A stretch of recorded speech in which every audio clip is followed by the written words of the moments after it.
Ushbu loyiha Agrobank hamkorligida Navoiy viloyati Qiziltepa tumani Madaniyat MFI 605 sonli konturda amalga oshirilmoqda.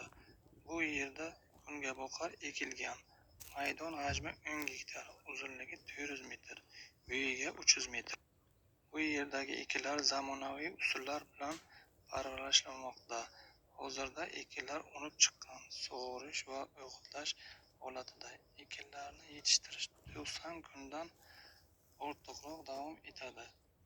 Yetishtirish jarayonida sug'oriladi, tabiiy va mineral o'g'itlar bilan oziqlantiriladi.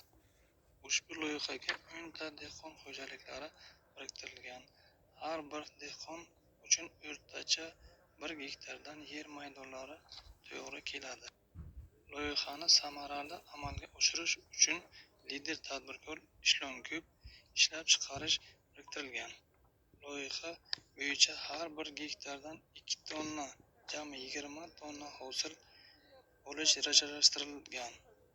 Mazkur ekin yig'ishtirib olingandan so'ng ikkinchi ekinga ham yuqori daromadli ekin turini ekish orqali yer egalarining daromadlari yanada oshirib boriladi.